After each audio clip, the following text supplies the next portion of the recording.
All right, guys, what's going on? Welcome back to Top Line. It's your boy Chris, and well, man. Hope everybody's having a great Saturday, man.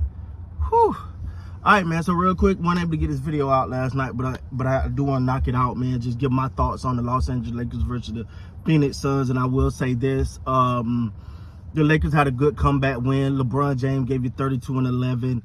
Anthony Davis gave you 18 and 11. The thing too, man, is as you watch this team with the Lakers, I think especially early in the season, they're gonna struggle with younger teams, right? I think they will fare well when they play against teams that slow it down, kind of run. But those young boys that want to get out and run and gun and just pew, they're gonna struggle with them. First of all, and I'm gonna continue to say this: LeBron should not be your main guy at this age. Like, I think Anthony Davis had 5, 7, I don't know how many points in the first half. I understand his first game back off of injury, so he get a little grace there. But hey, listen, man, you can't start as late as this team started to get going. You know, when you had, just feel like Austin Reeves wasn't going, Rui wasn't going. They started picking up a little bit in the second half, and that's fine. But these guys are your new acquisitions. And Rui, I know he just coming back, but there's a couple games on his belt now. He should be back ready to go. Rui, Austin Reeves, D'Angelo Russell, they're expecting something from you. They're expecting you guys to carry a lot of this load, and I don't think that's been communicated to them properly. For some reason, they just feel like, I'm cool. Hey, listen, I got to call Austin Reeves to the carpet real quick. You can't spot play, man. I seen some last night from Austin Reeves. I was like, that's not the Austin Reeves we knew.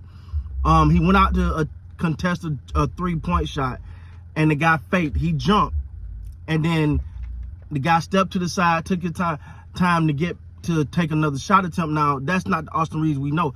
The Austin Reeves we know would make that attempt, stop, run back to try to contest again. It's those little things that matter.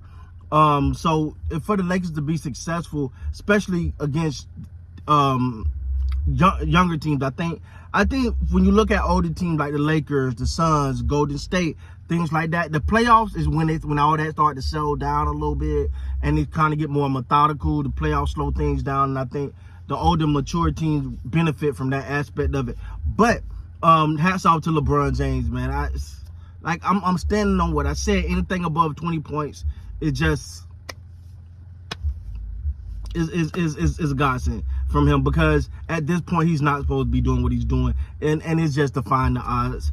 Anthony Davis, again, I understand he's just coming back, so I'm not gonna harp on it too much, but he got to make his presence known, man. It's like they still cannot function without LeBron James being the catalyst. Like, someone else got to grab the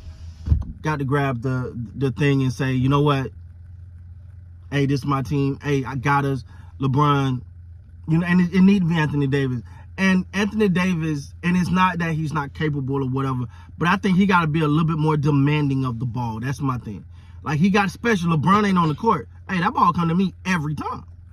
If I'm Anthony Davis, LeBron ain't on the court. He's on the bench and I'm on the court. The ball come to me every time. I don't care who else is on this court. The ball comes to me every time. That's how it has to go if you want to be. But I feel like he got to be a little bit more vocal, even if it's not about showing up your teammates in the game. Just put that out in practice. Hey, if LeBron ain't on the court, the ball needs to make sure it comes to me, man. But again, that's on him to take that ownership like that, and I think that's how it has to go, because you're going to depend on LeBron to get you 32 and 11 night in and night out. You're in for a long season. You just in for a long season, no ifs, ands, or buts about it. But it felt like in the second half they really started to get it going. This is the second time Phoenix has done this, right? Like, they have a good lead on them, but they kind of just mosey around, and the Lakers come back and win the game. You look at teams like Orlando and teams like that where the Lakers struggle against. You're like, why do they struggle against Orlando? Because Orlando is a young, fast. They want to run. They want to run the whole game. And I don't think that's conducive to what the Lakers. But then again, that's where you go to your Ruiz and your Austin Reeves and your D'Angelo Russells. Those are the guys that got to be able to combat that. Shout out to Phoenix. Come on, man.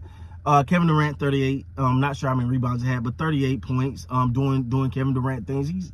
He's a bucket. And the thing that I'm starting to realize with Kevin Durant is now you're gonna need. I get it, man. Like, you're a bucket. But somewhere along the lines, that team got to put a little bit more emphasis on defense. They got to put more, and Frank Vogel's a defensive coach, and that's the part that I think, as they kind of buy more into his system and really understand, because it's easy to kind of go, oh, Kevin Durant, go get your 30. They're gonna hold us over. They're gonna make us competitive in every game. But sometimes you're gonna need some defense, and you're gonna need your defense to step up and kind of get some stops and not allow teams to go ham on you like that. Again, Devin Booker's out. You had Bradley Beal. He had himself a first half, boy. Woo, Bradley Beal looked like he, you know what I'm saying? Kevin Durant, of course, picked up and continue it going. And I don't think they're gonna have an offensive problem. But you got to have a defensive anchor. And with Nurkic, I don't know if you have that. He can be at times, but I don't know if he's the answer there for you. What some people say, he's an upgrade. Deontay Ayton, cool. Whether he is or he's not, we'll see. But for the Lakers, man, good win. Definitely a good win. They needed it. First road win of the season. They just got to, again, miss me with all this trade talk. I don't want to hear it. I really don't want to hear nobody talking to me about a trade. About to go get him another star. Please do not. What? Don't bring that to me. I don't not want to hear it. Give this team time to gel and adjust. Darvin Ham is just on year 2. And really, this is the first training camp he had, with a roster that looked like he can have it for a while. You know what I'm saying? That looked formidable, So give it time. I think it'll work itself out. They got to adjust how they're going to play against these younger, faster teams, the teams that just want to go balls to the wall 24/7. I think they got to adjust to that. But hey, man, win is a win. Hang around 500. Everybody who follows the NBA know things really ramp up post All-Star break. Right now, you want teams filling themselves out. You want them to get a feel of how can we move, get a feel of new personnel. What's the best way to play? What's the best lineup? Last night they took Austin Reeves out of the starting lineup and put him in the backup role. I don't know how I feel about that. I think it's a little early in the season to be, and I don't know if it was just a play on who they was playing as opposed to just Austin Reeves hasn't been up to the standard that you need Austin Reeves to be up to what you expect from him. So we'll see how all this plays out, man. It's early in the season. Things just getting started. This in-season tournament thing is going on. But anyway, man, it's basketball. Congratulations to the Lakers. Good win. So with that being said, guys, please like, comment, subscribe to the channel. Till next time, you gotta be great, man.